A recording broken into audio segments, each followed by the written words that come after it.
Brought to you by Penguin.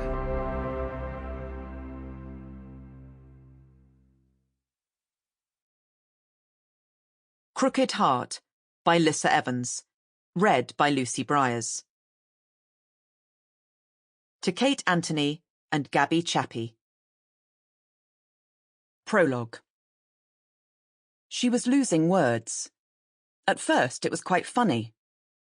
"The box of things," Mattie would say, waving her mauve-veined hands vaguely around the kitchen. "The box of things for making flames. It's a song, Noel. The box of things for making flames. I can't recall their bloody names."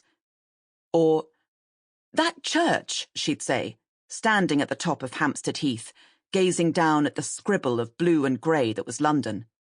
"The one with the dome. Remind me of what it's called?" "St Paul's Cathedral." "Of course it is. The architect has a bird's name. Owl? Ostrich? Wren." "Right again, young Noel. Though I can't help thinking Sir Christopher Ostrich has a tremendous ring to it." After a while, it stopped being funny. "Where's my... His godmother would teeter around the drawing room, slippered feet not quite keeping up with her heavy body. "Where's that damn thing? The blue thing. Goes round my shoulders. The blue thing." Some words would resurface after a few days. Others would sink forever. Noel started writing labels. Shawl. Wireless. Gas mask. Cutlery drawer. "Helpful little man," Mattie said, bending to kiss his forehead. "Be sure to take them down before Geoffrey comes to check on me," she added, suddenly shrewd again. Uncle Geoffrey and Auntie Marjorie lived a mile away in Kentish Town.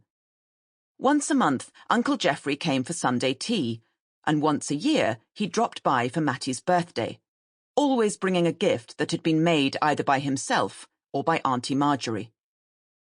"There are times," said Mattie, examining yet another cross-stitched antimacassar, "when it's very useful to have an open fire. What is the one thing that is more important than money, Noel?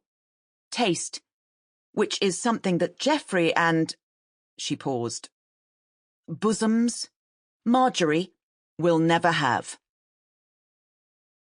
At the monthly teas, Uncle Geoffrey smiled all the time and talked about his job in rate collection, the marquetry picture frames he made in his spare time, and Auntie Marjorie's delicate health, which prevented her from ever leaving the house. His teeth were regular and well-spaced, like battlements.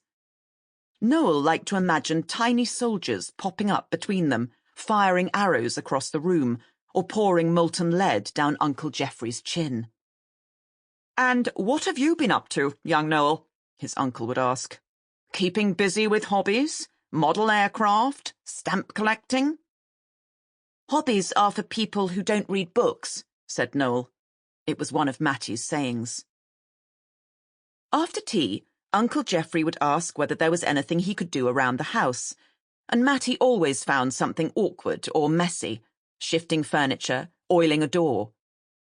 When the blackout regulations were published, Uncle Geoffrey was set to work sticking brown paper on the door panes and checking every shutter for soundness. "After all," as Mattie said, "you are our war expert." He had enrolled as an air raid warden the day after Mr. Chamberlain came back from Munich. He had a hat, a whistle, and an armband. "So all you need now is an air raid," said Mattie. She didn't believe that there would be a war. Mattie's house was a spacious brick box, with a fancy ironwork veranda and a garden full of azaleas. "A Victorian gentleman's residence," she said.